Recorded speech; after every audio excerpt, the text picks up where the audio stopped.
Hey, hi. All right, let's get started.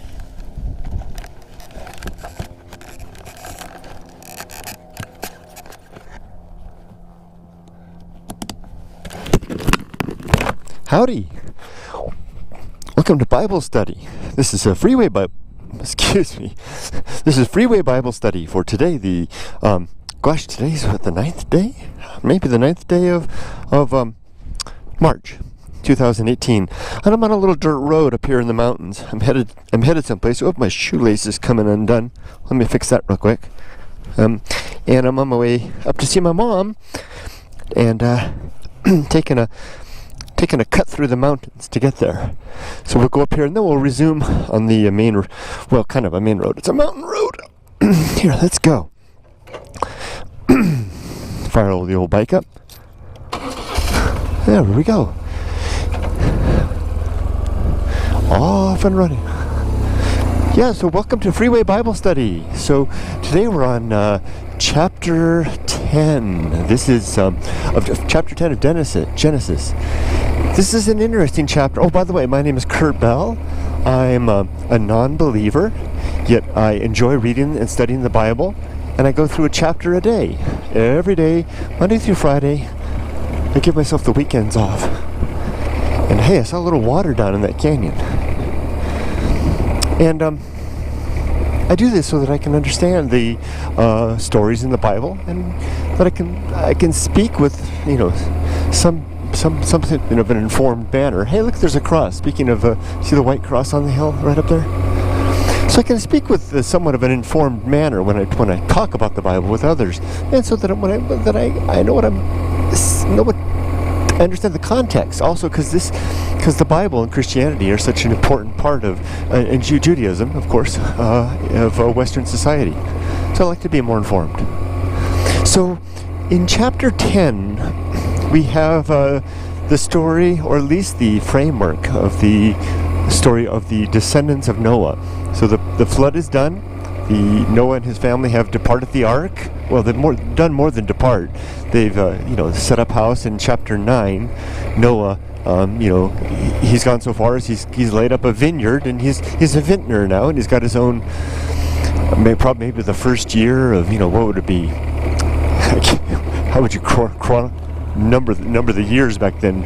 What vintage would that be of his wine? The one where he got drunk and wound up laying a curse on his Ham's son Canaan, who comes into the story now in the next chapter here.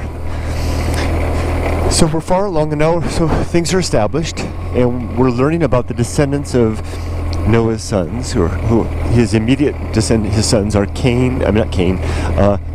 Ham, Shem, and Japheth. I may pronounce his name wrong. And we go down to each son in turn, and we follow their sons down. In the case of, I think it's Shem, four generations, and they just pick out one son, right? So says Shem gave. Shem beget, although they don't use the word beget in this chapter. Shem had a son name, and he gives like 4 names, and then it starts with Ham. No, I'm sorry. The bumpy road has got my mind all juggled up. It does indeed start with, I think it's Shem first, and I'm laboring too long on this point, but basically they just go one after another and down 4 generations, and the details aren't too particularly important, and I can't remember them, but just that's the thing. 4 generations, and then the next son, and I think the next son is indeed a Ham, whose son Canaan is the key figure there. Then down Canaan, like 3 generations, and then I think the last one is Japheth, and then another 3 generations. And I may be mixing up the order there, but the important thing is, and I had to read this through several times before it came clear to me, the important thing is that we're creating the structure of what the landscape is going to look like in the Holy Land, or maybe the larger Levant, where we're going to have different areas, different tribes, and they'll have their cities, and it seems that they'll even have their languages, because it's in one point there that chapter references the different languages of the descendants. But it's curious because we don't encounter Babel until the next chapter. Of course, and that's where the languages were all broken up. So I don't have a lot. Oh, look at that pretty over there. I don't necessarily have a lot to say about this, except to point out that with a little bit of reading back and forth, it suddenly dawned on me the reason that Noah's curse.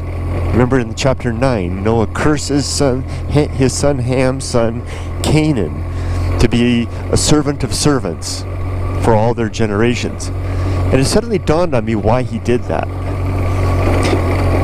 It's because if you think about yourself at the time, the people that are writing this, they're looking out, maybe to go back in the Wayback Machine to the BC period, and wow, look at that. This is a beautiful, beautiful little, not even little, a beautiful valley. Let's just stop here for a second, shall we?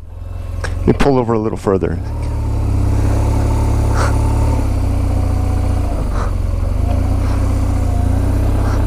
Wow.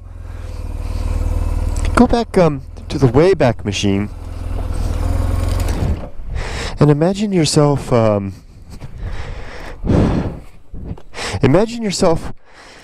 that setting. Okay, and you've got, like, for this all spread out, and you've got over there the tribes, one tribe, and then over here another tribe, and over here are the Canaanites, and they've got their stuff. And they're different in certain ways, and you want to have some way to explain these differences. So, I'm sorry, I'm speaking loud in this big open space, and so you do so by saying that as Noah branches off into his three sons, and then they branch off into theirs, they're setting up their little differences. So, this is going to explain, because it all happens in short order, right? I mean, it wasn't that many generations ago to where you are. That explains why there's this group over here, the Canaanites are over here, the Jebusites are over there, and the Amalekites are over there, and they're all different, and they have their distinct characteristics that come from their branching off from Noah.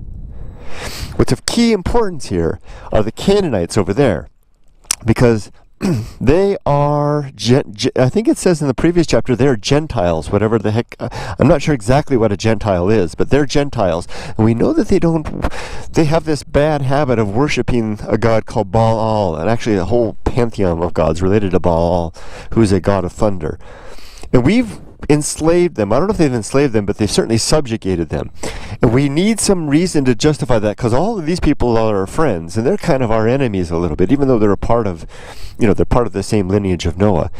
And the reason that we do that is that this is the group, these are the sons of Canaan, who is the son of Ham. And this explains now why God's curse skipped a generation down to Ham. Because if we skipped a generation, skipping Ham down to Canaan, because if he cursed all of Ham's descendants, then they'd be cursed, they'd be cursed, they'd be cursed, they'd be cursed. 1/3 of this whole valley, or the whole Holy Land, would be cursed. But instead, just the one group, the Canaanites. And that, I think, is the reason God cursed Canaan and not Ham explicitly. And let me pull my helmet off. So I think that makes sense. That's just me, armchair theologian, non-believer. There's blasphemy in them hills. There's blasphemy in them. But that's it. So I'm going to sign off for now. Thank you for joining me for Bible study today. I hope I can do more like this. This is kind of fun to do it in a place like this. We'll see. Okay, take care. Bye-bye. Have a great day. Make it a great life.